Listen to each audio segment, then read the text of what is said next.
We've made a great start to year 6 and have been having lots of fun whilst learning in class.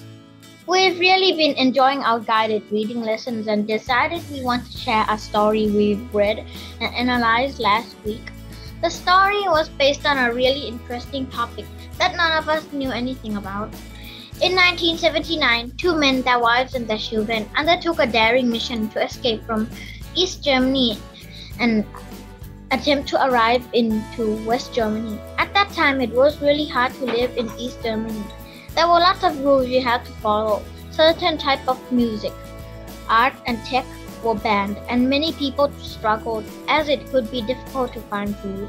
Many people wanted to escape to live in the West Germany, where life was much better. However, a big wall was built and people were forbidden to cross it. If they were caught trying to escape, they would be put in prison or lose their life.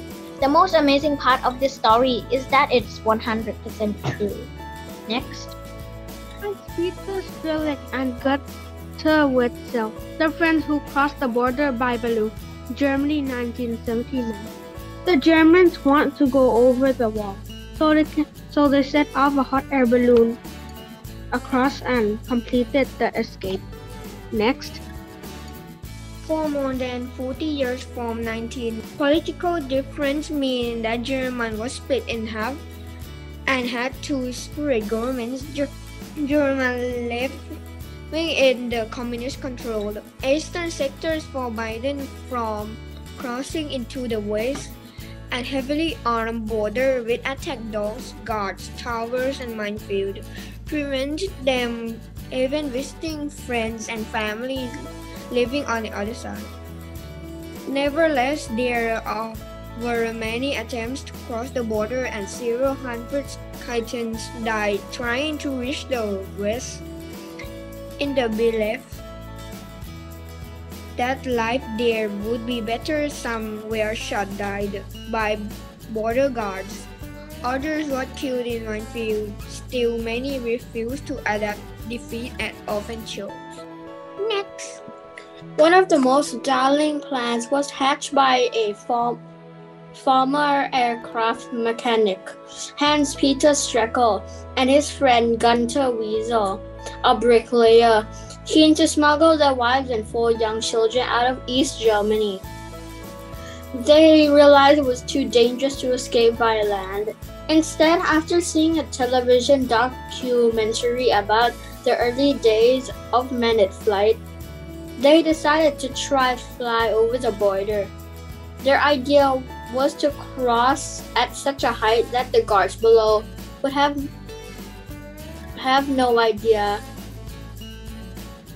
not been able to spot them and shoot them down.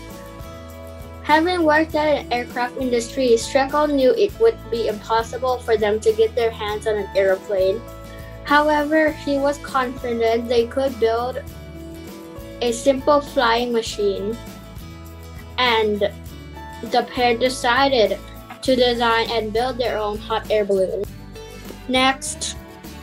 Wetzel and Streckel had to be crafty. The balloon would have been made at home and in secret, using things they could obtain without suspicion. They worked out that 4 ordinary household gas cylinders could be bolted together to fuel the burner needed to heat the air in the balloon.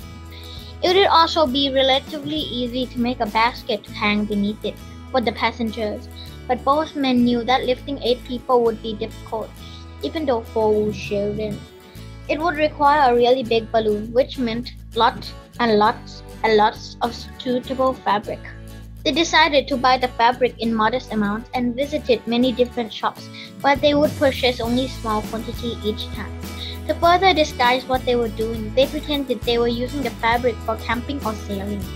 This seemed the best way to avoid suspicion, but it meant a lot of traveling and a great deal of hard work to stitch the small pieces together. Next. The men were also worried that their secret has been discovered when a story appeared in one of the local newspapers saying that the Spasti were looking for anyone who might have information about an escape attempt by balloon. When they read the article, the men and their wives realized they would have to move faster or abandon the escape plan altogether. After discussing it among themselves, they decided to have a third go as soon as possible, this time using a balloon made from even lighter fabric. Next, had to work very fast to ensure the balloon was completed before the end of the summer. The wet weather would make it impossible to fly safely, and the Stasi might come looking for them. It was very hard work. By mid-September. Everything was ready, and the weather looked sufficiently clear for a third attempt. There was no time left to test the new balloon, but hoping for success, the Strickers and Wetzels drove out to a hill between the towns of Oberlitz and Hinnerdorf, not too far from the border and hidden in a forest clearing. They had decided the spot would be an adventurous place to launch the balloon. The plan was to lift off at around midnight, traveling in the dark to avoid being seen. Next, it took a while to search the area to make sure they were not being watched. Then, working as quickly and as quietly as they could, there would be a stapler begun to assemble the equipment. The basket was secured to the ground using 4 short ropes, and the gas cylinders were fixed in place. Once that was done, it took just 5 minutes to inflate the huge balloon, which was very noisy and made everyone worried that somebody might investigate what they're up to. The bright flare from the gas burner was another potential giveaway, praying nobody would spot the glow. The two families clambered into the basket and prepared to launch. As the air in the balloon warmed up, they slowly began to lift off the ground. The plan was working. Russell and Stilkis cut the 4 ropes and the balloon rose swiftly into the cool night air. Next, In the light of burners, they could see a tear in the fabric, but otherwise everything seemed to be going smoothly. Within minutes, they were nearly 2,000 feet above the ground, and caught in a strong wind, they began to travel along at speed. The ride must have been exhilarating but also frightening. After all, this was an untested homemade balloon piloted by amateurs with no formal training and no professional navigational skills. To begin with, it was impossible to tell how fast they were traveling. At this height, it was also very cold, and as it was in the middle of the night, there were no lights below to help them work out where they were. With the balloon spinning round and round, they quickly lost their bearings and couldn't be sure the wind was carrying them in the right direction. Next. Before long, however, they saw searchlights in the distance, which presumably meant they were nearing the border. Powerful beams of light repeatedly and swept across the night sky, but the families were confident that the balloon was flying too high to be spotted. A few minutes later, the burners began to splutter and die. Several desperate attempts were made to relight the jets before it became apparent that the gas had run out. The balloon could only go down, but fortunately its descent was fairly gentle. After a while, everyone on board could make it out the tops of the trees in the gloom. And then with a sudden crash, the basket plunged into the ground in a muddy field in the middle of nowhere. Their flight to freedom was over. Next. The families had to face the possibility that they had not managed to cross the border before running out of gas. They knew the border was close but wasn't in front of them or behind, more tired than afraid. And freezing cold, the 8 passengers began to walk away from the balloon. They realized that they might encounter border guards that with machine guns rather than a friendly West German farmer. After crossing several fields, they came to a farm building. The children hid with their mothers while the men went to investigate. On the way, one of them spotted a sign on a pylon, which read Oberlandwerk, a name neither man recognized from home. Next, in a deserted barn, They found gleaming modern farm machinery.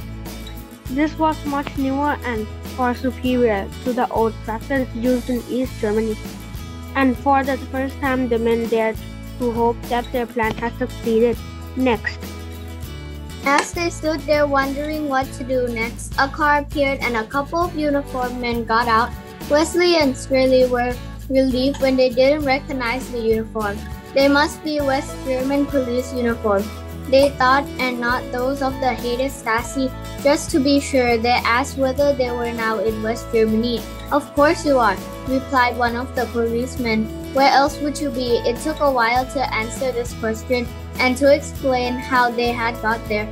But the important thing was that the Shirley and the Wesley were free naturally. There was a lot of interest from the media about how the two families had made their escape, but after a while it quieted down and they were able to build new lives from themselves in the west of Germany. Next. Thank you for listening to our story. Wow, I still can't believe they really managed to escape. It just goes to show that anything is possible if you work hard enough. We hope you've learned something and had fun listening to what we've been learning in 6 weeks.